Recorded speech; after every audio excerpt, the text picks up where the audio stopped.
adotado, né? O teste de Wechsler é um dos mais usados no mundo por ter superado o teste de Binet em algumas propriedades. Uma delas é justamente essa de se adequar melhor a uma escala de intervalo do que o teste de Binet, dentro do espectro de -2 a +2 desvios padrão. Fora desse espectro, mesmo os testes de Wechsler e a escala de Wechsler não são muito eficientes. Elas começam a apresentar distorções para menos de 2 desvios padrão abaixo da média e para mais de 2 desvios padrão acima da média.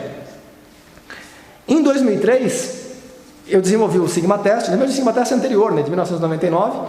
Em 2003, eu fiz a primeira norma do Sigma Test, com uma amostra razoavelmente grande de participantes, e propus a primeira escala de proporção, uma escala de proporção de potencial. Quem tiver interesse, pode verificar, né, tem um artigo disponível na internet, em que eu descrevo com detalhes a metodologia de como foi feito o teste, como foi feita a modelagem, e é a primeira e, por enquanto, continua sendo a única escala de proporção que tem para avaliação da inteligência.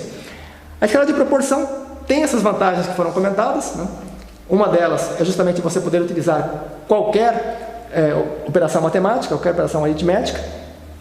E como é que você sabe que a escala é realmente de proporção? É só você identificar a posição do zero absoluto, né? Ela tem um zero absoluto, porém esse zero não é zerado na própria escala. Tem que se fazer um antilogaritmo, né, para encontrar a escala correta, a escala que é de proporção.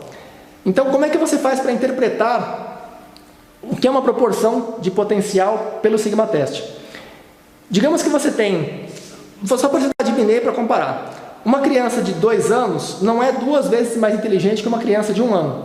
Assim como uma criança de 10 não é 2 vezes mais inteligente que uma criança de 5. Embora a proporção seja de 2 para 1, pela faixa etária, ela não tem 2 vezes a inteligência da outra. Não é essa a maneira adequada. Ela tem 2 vezes a idade da outra. Mas o fato de ele ter 2 vezes a idade não significa que essa proporção é mantida quando você deixa de considerar a idade e passa a considerar a inteligência como variável correlacionada com a idade. Tá? Na escala de Wechsler, ele nem tenta medir essas proporções. A finalidade do Wechsler não é manter proporções nem de idade, nem qualquer outra. Ele só quer ter intervalos aproximadamente uniformes e corrigir as distorções que tinha na curva quando passava de 16 anos. Ele queria suavizar, né, queria atenuar alguns problemas que havia na escala de Binet. Também, procure meu artigo, resumo histórico sobre teste de inteligência, que tem muito mais detalhes sobre essa história do Wechsler, do Binet, né? Fala também sobre o Ronald Hoffland, fala sobre Kevin Langdon e outros autores de testes cognitivos que foram posteriores ao Binet, posteriores ao Wechsler, e que são bastante importantes para a evolução da psicometria e da cognição, especialmente no que diz respeito às medidas em escalas mais elevadas, né, em níveis mais elevados, acima de 2, de 3, de 4 desvios padrão acima da média. E também com relação aos primórdios das escalas de proporção.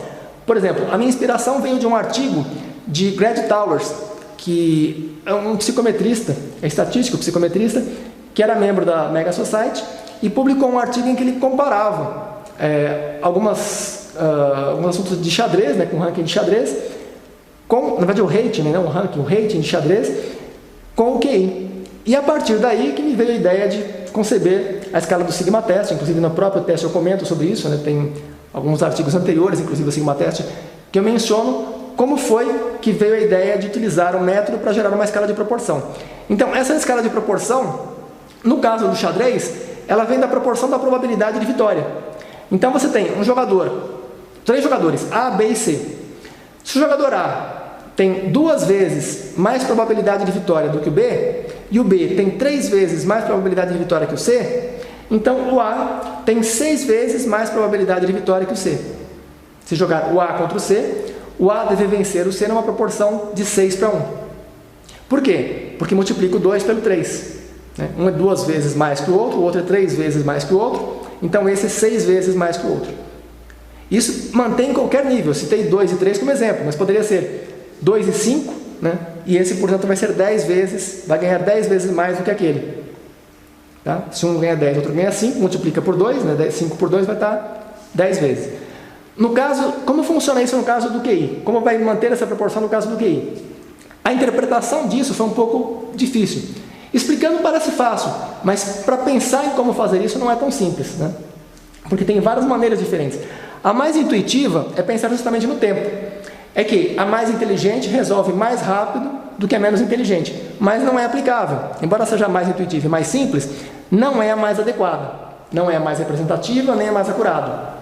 A mais adequada que eu encontrei e que, verificando empiricamente, se mantém realmente nessa proporção, é a seguinte. Vamos supor que você tem um questionário com 50 perguntas, 60 perguntas, sei lá, você tem 60 perguntas. Todas essas perguntas são razoavelmente representativas do nível intelectual. Então, quanto maior a quantidade de respostas certas, supostamente maior é o nível de inteligência da pessoa que acertou mais questões. Aí você aplica esse questionário para um grupo de pessoas que obteve score 100 de QI, por exemplo, e aplica no outro grupo de pessoas que obteve score 120, 130, vai ser pergunta de 100 ou de 130. Vamos supor que 100 pessoas com QI de 100 acertaram, em média, 25 perguntas. Dessas 60, acertaram 25. A média de acerto das pessoas de QI 100 foi 25. Mas isso não quer dizer que todas elas acertaram as mesmas 25. Algumas vão acertar algumas, outras vão acertar outras. Elas vão acertar muitas perguntas em comum. Geralmente todas elas vão acertar as mais fáceis, mas entre aquelas que não são as mais fáceis, algumas vão acertar perguntas diferentes dos outros. Algumas habilidades das pessoas são diferentes das outras, então vão acertar perguntas diferentes. Então vamos supor que quando somar todas as perguntas certas de todos, a média de acerto foi 25, mas o total de acertos deles foi em torno de 30, por exemplo, 33, vai? Então eles acertaram, cada um acertou em média 25, mas se somar todas as respostas certas, não redundantes, se repetir você soma um só. Vamos supor, 10 acertou a pergunta A1, 10 acertou a pergunta 2, 10 acertou a pergunta 3. São 3 certas, não são 30 certas. Tá? Embora tenha sido 10 que acertou cada uma, são 3 perguntas certas. Aí vamos supor que um deles acertou a pergunta 4 e mais nenhum acertou a pergunta 4. Mesmo assim, você soma mais um, porque alguém acertou a pergunta 4. Então tem 4 certas. Tá? Então estou colocando a maneira de somar dessa maneira. Então esse grupo de 100 pessoas de QI 100, em conjunto, todas as pessoas juntas, acertaram, entre as 60 questões, acertaram um total de 33. Cada um deles acertou 25, mas o total não redundante, não repetido, foi 33. Aí você pega aquele grupo de 130, com QI 130, e vamos supor que a média de acertos daquele grupo foi de 33. Isso significa o quê? Que uma pessoa com QI 130 produz o mesmo nível, a mesma produção intelectual que 100 pessoas de QI 100 trabalhando em conjunto, mas independentemente. Tá? Por quê? Porque você tinha um problema que era 60 perguntas. Dessas 60 perguntas, você colocou 100 pessoas de QI 100 para resolver. Algumas resolveram algumas das 25, outras resolveram outras 25, foram 25 diferentes. Mas não conseguiram resolver 27 desse total de 60. Conseguiram resolver 33. E uma pessoa sozinha, cada uma das pessoas sozinhas do QI de 130, também resolveu 33. Então significa que o nível de produção intelectual de cada uma daquelas de 130 é igual a 100 pessoas de QI 100. Aí você parte dessa hipótese que seja uma representação adequada. Depois você testa essa hipótese pegando outros níveis. Por exemplo, em vez de pegar 100 e 130, eu pego 120 e 150. A diferença de 120 e 150 é 30 pontos. É igual à diferença de 100 para 130. Então, eu espero que encontre a mesma proporção. Ou seja, 100 pessoas com QI 120 devem ter a mesma quantidade de acertos que uma pessoa com QI 150. O mesmo deve acontecer se pegar 100 pessoas de QI 130 e uma pessoa com QI 160. Além disso, eu estou pegando exemplos com 100, mas poderia ser com 10. Em vez de 100 pessoas, vamos supor, eu tenho 10 pessoas com QI 100 e uma pessoa com QI 115. Se eu pego essas 10 pessoas com QI 100 e verifico a quantidade de acertos que elas tiveram, vai ser igual à quantidade de acertos de uma pessoa com QI 115. Cada vez que eu multiplico por 10, dá uma diferença de 15 pontos na escala. Por isso que é uma escala logarítmica. Tá? Então, se eu tenho 15 pontos, multiplico por 10. Se eu tenho mais 15, multiplico por 10 de novo. Se eu tenho mais 15, multiplica por 10 de novo. Ou seja, se eu tenho 1000 pessoas com QI 100 resolvendo essas questões, ela deve acertar a mesma quantidade que uma pessoa com QI 145. Por quê? Porque são 3 desvios padrão, cada desvio padrão representa uma multiplicação por 10, então 10 vezes 10 vezes 10 é igual a 1000. Então 1000 pessoas, isso não é que é essa proporção, eu estou citando como exemplo só, tá? Não é a proporção correta essa, de cada 15 pontos multiplica por 10, não é isso, tá? Mas se fosse essa proporção, seria dessa maneira. A proporção correta está no artigo, tá? O artigo é de 2003, você entra no site da Sigma Society e procurar, tem um artigo que é resumo histórico dos testes de inteligência, que não é esse, e tem um artigo que é norma de 2003 do Sigma Test. Tem a norma de 2003, 2004, 2005, né? A de 2003 é que tem a descrição da metodologia, mostra as proporções, tem os cálculos, tem os gráficos, explica tudo direitinho, todo esse procedimento para chegar até esse resultado, tá? Então, a interpretação que eu fiz e que provavelmente é a mais adequada para representar os níveis intelectuais numa escala de proporção é exatamente essa. Para isso é necessário que o teste tenha certas propriedades, que o processo de normatização utilize um determinado método, não pode utilizar qualquer método arbitrário, e é necessário também verificar se a hipótese de que essas proporções são mantidas são realmente mantidas. Se a hipótese não for corroborada, então o método não faz sentido.